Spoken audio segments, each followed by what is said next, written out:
যুব সমাজের এখন যে অবস্থা, আপনি সামনে একটা ভয়ঙ্কর বিকলাঙ্গ যুব সমাজ দেখতে পারবেন। মস্তিষ্ক বিকৃত হয়ে গেছে এদের মোবাইল ফোন দিয়ে। মোবাইল ফোন, পর্নোগ্রাফি, মেয়েদের ফিতনা, হারাম অ্যাফেয়ার্স, মাদক, জুয়া, টিকটক, এই করতে করতে এদের মস্তিষ্কর সুস্থতা নষ্ট হয়ে গেছে। আল্লাহর কসম, আল্লাহর কসম করে বলছি, এরা সুস্থ না। একটা চিত্র খুব কমন দেখতে পারবেন, 10টা-20টা ছেলে গোল হয়ে বসে আছে ফোন নিয়ে, সবার মনোযোগ নিচের দিকে। ওয়ার্ল্ডে কি হচ্ছে, আসমানে কি হচ্ছে, জমিনে কি হচ্ছে, কোথায় মুসলিমদের উপর বোম পড়লো, কোনো ফিকিরই নাই ওর। আপনি মনে করেছেন যে এই যুব সমাজ আগামীতে দেশের হাল ধরবে? আমি হলফ করে বলতে পারি কোনোদিন দেশের উপকার করতে পারবে না। আপনি নষ্ট করে ফেলছেন যুব সমাজকে, নষ্ট করে ফেলছেন আগে। এদেরকে সুস্থতার দিকে নিয়ে আসতে হলে ইসলামী শিক্ষার কোনো বিকল্প নাই, নামাজের কোনো বিকল্প নাই। এদেরকে সামাজিক কাজে লাগিয়ে দিতে হবে, সোশ্যাল কাজে, সামাজিক উন্নয়নমূলক কাজে, এই যে মানবতার সেবামূলক কাজে, প্র্যাকটিক্যাল কিছু কাজে। কিছু বানাও, কিছু করো, সায়েন্স নিয়ে ঘাটাঘাটি করো, কিছু প্রযুক্তি উদ্ভাবন করো, তোমরা কিছু করো। দেখেন, আমরা যত কিছু ব্যবহার করি সবকিছু কিন্তু ইহুদি খ্রিস্টানদের। এই যে আমি যে মাইকে কথা বলছি, এই মাইকে ইসলামের বড় বড় কথা বলছি, এই মাইকটাও দেখা যাবে যে মুসলমান তৈরি করে নেয়। তাহলে এটা কি কাম্য ছিল? আর এই বিশ্বের যত শিক্ষার বুনিয়াদ, এই বুনিয়াদী শিক্ষা দিয়েছে মুসলিমরা। বিশ্বাস না করলে খালি আপনি 1200 বছর ইতিহাসটা পড়ে দেখেন। ইবনে সিনার নাম শুনেছেন? চিকিৎসা বিজ্ঞান দাঁড়িয়ে আছে ইবনে সিনার উপরে, নাম শুনে নেই? জাবির ইবনে হাইয়ানের নাম শুনেছেন? কেমিস্ট্রি না থাকলে আপনি ওষুধ তৈরি করতে পারবেন না।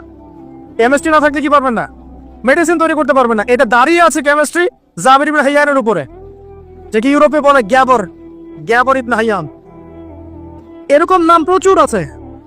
আপনি এই যে ম্যাথামেটিক্সের কথা বলেন, জ্যোতির্বিদ্যার কথা বলেন, তারপরে প্রাণীবিদ্যার কথা বলেন, এই রক্ত সংবহন তন্ত্রের কথা বলেন, এক একটা সাবজেক্ট ধরে ধরে দেখেন, সবগুলার গোড়ার মধ্যে আমাদের মুসলিম মনীষীদের অবদান আছে। এমনকি এই যে পুরো বিশ্বের যে দর্শনগুলো চলছে, যত দর্শন, ফিলোসফিক্যাল থটস, আমরা ফিলোসফি পড়েছি, এই ফিলোসফিগুলোর গোড়ায় গিয়ে আপনি দেখবেন সব মুসলিম দার্শনিকদের নাম লেখা আছে। আমরা ইমাম গাজালির নাম জানি না, ইবনে রুশদের নাম জানি না। হ্যাঁ, আমরা অনেক কিছুই জানি না। আসলে আমরা শেকড় ভুলে গেছে। বিশ্বাস করেন, আমরা এই যে প্রযুক্তি, মোবাইল ফোন, টিকটক, মেয়েদের পিছনে ঘুরতে ঘুরতে, অ্যাফেয়ার, বাইক চালানো, আমরা আমাদের জীবনের লক্ষ্যই ভুলে গেছি। আল্লাহ পাক আমাদের যুব সমাজকে তাদের জীবনের লক্ষ্য বোঝার তৌফিক দান করো। ভাই, আল্লাহ পাক আপনাকে এমনি এমনি সৃষ্টি করেন নাই, আমাকে এমনি এমনি সৃষ্টি করেন নাই। আল্লাহ পাক চান আমাদের কাছে আমরা যেন তার দ্বীনের জ্ঞান অর্জন করি এবং এই জ্ঞান অনুযায়ী আমল করি। এই আমলটা সমাজে ছড়িয়ে দেই, ইসলামের দাওয়াতের মেহনত ছড়িয়ে দেই, যাতে একটা সময় হলেও যেন আল্লাহর জমিন, আল্লাহ দিন কায়েম করে। এটা আল্লাহ পাক চান আমাদের কাছে। আল্লাহ পাক আমাদেরকে এজন্য সৃষ্টি করেন নাই যে একটা মেয়ের জন্য আত্মহত্যা করে ফেলবেন। একদম একটা মোবাইল ফোন একটা মেয়েকে কিনে দিয়েছেন, তার জীবন নষ্ট করে ফেলেছেন। যে বাবারা মেয়েদেরকে ফোন কিনে দিয়েছেন, জীবন নষ্ট করে ফেলেছে, এবং তার মাধ্যমে আরো 10টা ছেলেরও জীবন নষ্ট করেছে। আর সত্যি কথা বলছি, এখন আমরা তো ঢাকা শহরে থাকি, মানে এখানে ছেলেদের চেয়ে মেয়েরা বেশি পথ। হ্যাঁ, খুব ভালো লাগে ওদের। কি ভালো লাগে? একটা ছেলের সাথে বাইকে করে ঘুরবে, টাকা খসাবে, এখানে ফেরে ডেট করবে, এগুলোতে খুব মজা পায়। এগুলোর জন্য কি তাকে সৃষ্টি করা হয়েছে? আপনি বলেন, এই মেয়েদেরকে আপনি যখন ঘরে নিয়ে আসবেন, আমি নারী বিদ্বেষী কথা বলছি না, নারীদেরকে আমরা অনেক অনেক সম্মান করি, অনেক শ্রদ্ধা করি। আর আমাকে জন্ম দিয়েছেন একজন নারী, আমাকে দিনের পথে চলতে আত্মবিশ্বাস যোগায় পিছন থেকে, ঘরের নারী যোগায় কিনা। আমার নিজের কন্যা সন্তান আছে, আমরা মেয়ের বাবা। কিন্তু এখন যে টিকটক জেনারেশন মেয়েদেরকে আপনি তৈরি করছেন, ফোন হাতে তুলে দিয়ে ডেটিং করছে, বাইকের পিছনে ছেলের সাথে ঘুরছে, এখানে ওখানে ফ্রি ওপেন সেক্স করছে, কোনোদিন ধর্ষণের শিকার হচ্ছে, এই মেয়েদেরকে ঘরে নিয়ে আসার পরে এদের গর্ভ থেকে কি আপনি ইসমাইলের মতো সন্তান পাবে? এদের সাথে তোমরাও দেখা যায় যে অনেক সময় প্রেম করতে ভালো লাগে, এই মেয়েদেরকে কেউ বিয়ে করবে না। এ ধরনের নারীদের সাথে মানুষ প্রেম করতে মজা পায়, কেউ সম্মান করে বিয়ে করতে চায় না। করলেও দেখবেন 2-1 বছরের মধ্যেই নাই শেষ সম্পর্ক, গায়েব।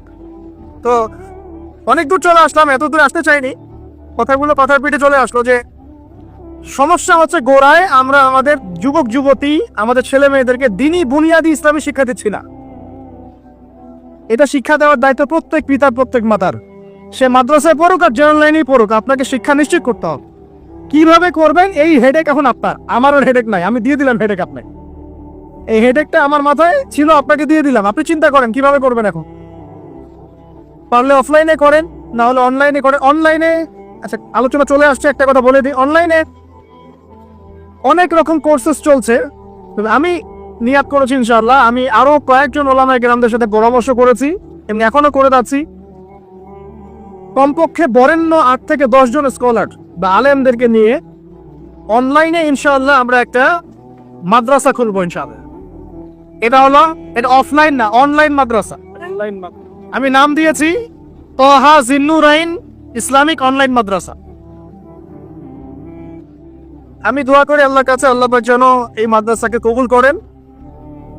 এর ওসিলা করে আল্লাহ পাক লক্ষ লক্ষ কোটি কোটি যুবককে দ্বীনের জ্ঞান শেখার তৌফিক দান করেন। যুবতীদেরকে দান করেন, আমাদের ছোট ছোট সোনামণিদেরকে দান করেন।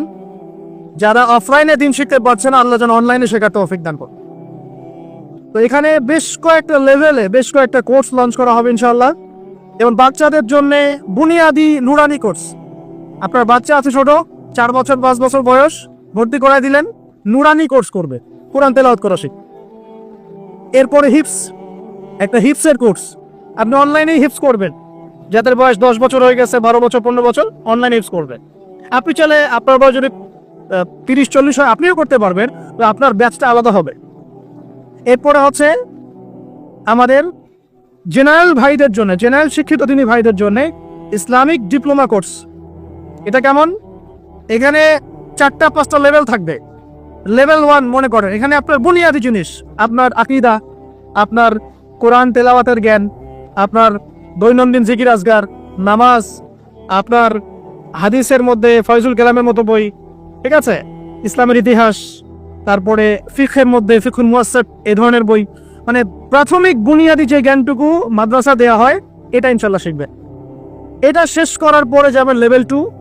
লেভেল 2তে গিয়ে আরো হাই ক্লাস কিছু বই পাবেন, ওখানে আরো কিছু সাবজেক্ট অ্যাড হবে, ইসলামিক পরিবার, ইসলামিক অর্থনীতি, ঠিক আছে, ইসলামিক জিওপলিটিক্স, স্ক্যাটোলজি, এরকম কিছু সাবজেক্ট আসবে ইনশাআল্লাহ। এটা দিয়ে আবার কপি করে সবাই বানানো শুরু করে দিয়েন না, আমি তো বলে দিচ্ছি আর কি। আর বানালে আলহামদুলিল্লাহ কোনো সমস্যা নাই, এটাও দিনের খেদমত হবে ইনশাআল্লাহ। একজনকে দেখে যদি আরো 10 জন শেখে সমস্যা, কোনো সমস্যা নেই।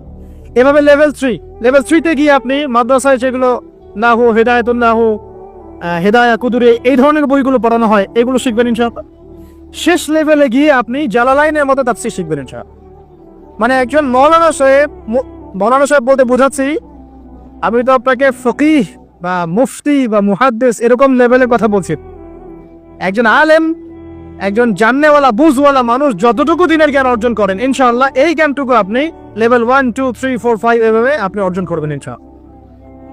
এভাবে যদি আমরা পুরো বাংলা ভাষাভাষীদের মধ্যে, পুরো ওয়ার্ল্ড ওয়াইড এটাকে ছড়াতে পারি ইনশাআল্লাহ, আগামী 5 বছরের মধ্যে আমরা আশাবাদী কমপক্ষে 1 লক্ষ মানুষ তো দিন শিখবেন ইনশাআল্লাহ। আল্লাহ পাক আমাদেরকে তৌফিক দান করুক। এবং এগুলো হবে খুব স্বল্প মেয়াদী, 6 মাস, 4 মাস, 6 মাস এরকম কোর্স, যাতে আপনি বিরক্ত না হন। কারণ আমি অভিজ্ঞতা থেকে দেখেছি 1 বছরের কোর্স মানুষ করতে চায় না। দিনী বোনদের জন্য কোর্স থাকবে এবং দিনী বোনদের ক্লাস নেবেন মহিলা টিচাররা ইনশাআল্লাহ। দিনী বোনদের ক্লাস নেবেন মহিলা টিচাররা ইনশাআল্লাহ। যদি কেউ প্যারেন্টিং নিয়ে কোর্স করতে চান, প্যারেন্টিং কোর্স থাকবে, সন্তান প্রতিপালন। যদি কেউ পরিবার নিয়ে কোর্স করতে চান, ফ্যামিলি ডেভেলপমেন্ট কোর্স থাকবে। ইসলামিক ইকোনমিক্স নিয়ে কোর্স করতে চান, ইসলামিক ইকোনমিক্সে কোর্স থাকবে। ইসলামিক ফাইন্যান্স শিখতে চান, সেটা থাকবে ইনশাআল্লাহ। এক একটা ডিপার্টমেন্টে এক একটা কোর্স নিয়ে আমরা এই মাদ্রাসা লঞ্চ করবো ইনশাআল্লাহ তাআলা। ইনশাআল্লাহ আল্লাহ পাক এটাকে কবুল করুন, আমিন। এবং এর পাশাপাশি এই সিলেবাসগুলো আমি নিয়াত করেছি উন্মুক্ত করে দিব। যে কোনো প্রতিষ্ঠান, দিনী প্রতিষ্ঠান, সেটা হোক ইসলামিক স্কুল বা ইসলামিক কলেজ বা মাদ্রাসা, তারা যদি এই কোর্সগুলো করতে চায়, করাতে চায়, সিলেবাস নিয়ে তারা লঞ্চ করতে চায়, ইনশাআল্লাহ তাদের জন্য উন্মুক্ত করে দেওয়া হবে ইনশাআল্লাহ, যাতে করে সারা দেশের বিভিন্ন জায়গায় কোর্সগুলো ছড়িয়ে পড়ে। আমি জ্ঞানতাত্ত্বিক কথা এজন্য বললাম বেশি করে, প্রথম ফরজ আপনার উপরে কর বিসমি রব্বিকাল্লাযী খলাক।